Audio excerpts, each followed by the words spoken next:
As a kid, I spent my summers with my grandparents on their ranch in Texas. I helped fix windmills, vaccinate cattle, and do other chores. We also watched soap operas every afternoon, especially Days of Our Lives. My grandparents belonged to a caravan club, a group of Airstream trailer owners who traveled together around the US and Canada.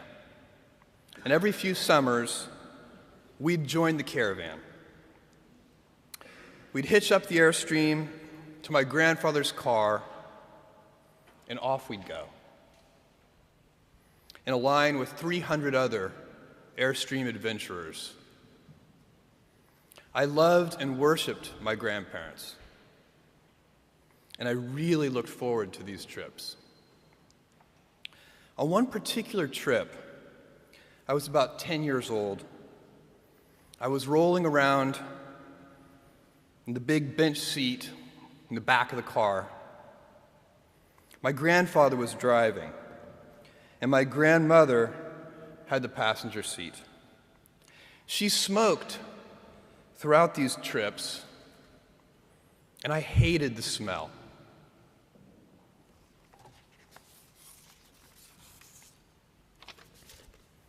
At that age, I'd take any excuse to make estimates and do minor arithmetic.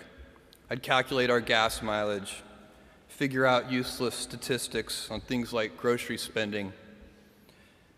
I'd been hearing an ad campaign about smoking. I can't remember the details, but basically the ad said, every puff of a cigarette takes some number of minutes off of your life. I think it might have been 2 minutes per puff. At any rate, I decided to do the math for my grandmother. I estimated the number of cigarettes per day, estimated the number of puffs per cigarette, and so on. When I was satisfied that I'd come up with a reasonable number, I poked my head into the front of the car, tapped my grandmother on the shoulder, and proudly proclaimed, "At 2 minutes per puff, you've taken 9 years off of your life." I have a very vivid memory of what happened next, and it was not what I had expected. I expected to be applauded for my cleverness and my arithmetic skills. "Jeff, you're so smart. You had to have made some tricky estimates. Figure out the number of minutes in a year and do some division." That's not what happened. Instead, my grandmother burst into tears.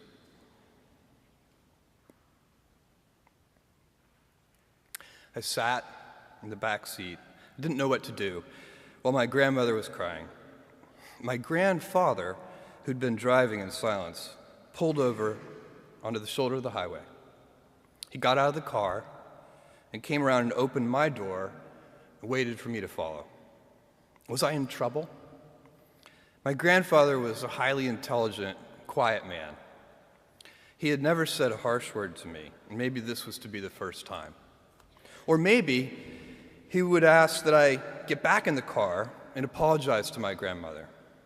I had no experience in this realm with my grandparents, and no way to gauge what the consequences might be. We stopped beside the trailer. My grandfather looked at me, and after a bit of silence, he gently and calmly said, "Jeff, one day you'll understand that it's harder to be kind than clever."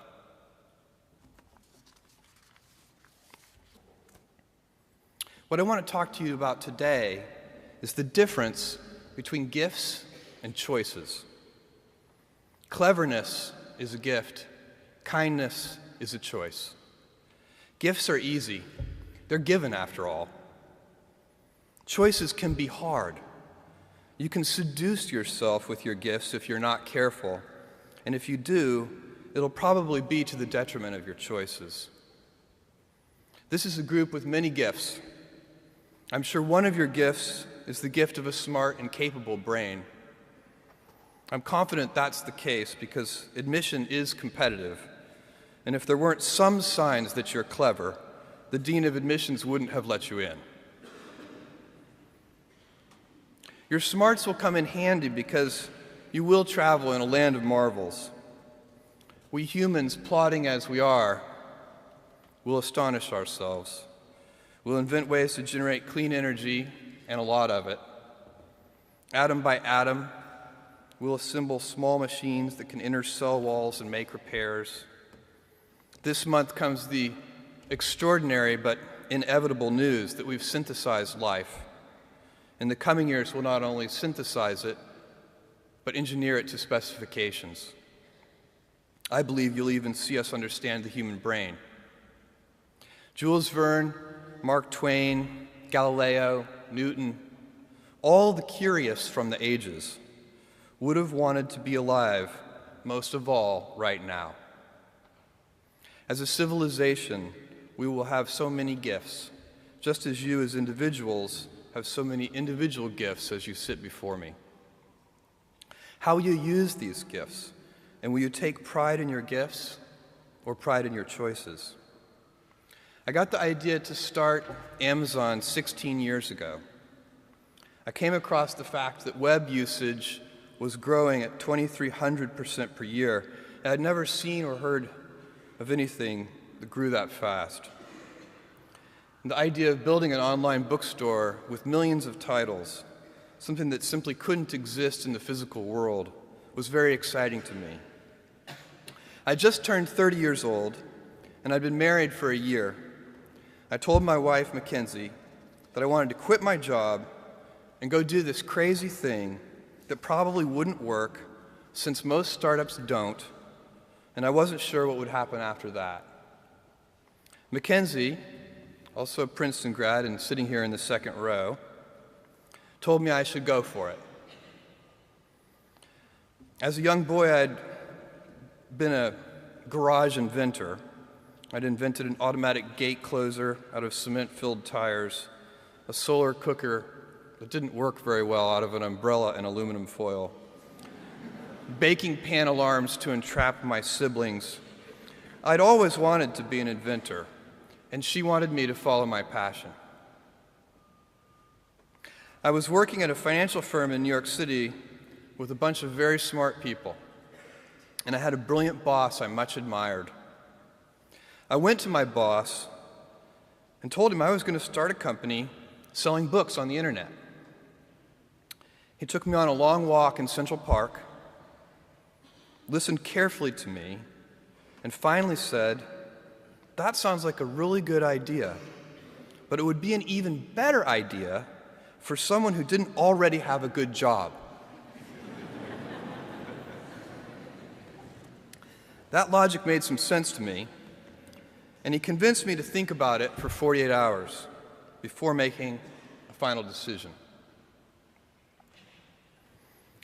Seen in that light, it really was a difficult choice, but ultimately, I decided I had to give it a shot. I didn't think I'd regret trying and failing, and I suspected I would always be haunted by a decision to not try at all. After much consideration, I took the less safe path to follow my passion, and I'm proud of that choice. Tomorrow, in a very real sense, your life, the life you author from scratch on your own, begins. How will you use your gifts? What choices will you make? Will inertia be your guide, or will you follow your passions? Will you follow dogma, or will you be original? Will you choose a life of ease, or a life of service and adventure? Will you wilt under criticism, or will you follow your convictions? Will you bluff it out when you're wrong, or will you apologize? Will you guard your heart against rejection, or will you act when you fall in love? Will you play it safe, or will you be a little bit swashbuckling? When it's tough, will you give up, or will you be relentless? Will you be a cynic, or will you be a builder? Will you be clever at the expense of others, or will you be kind?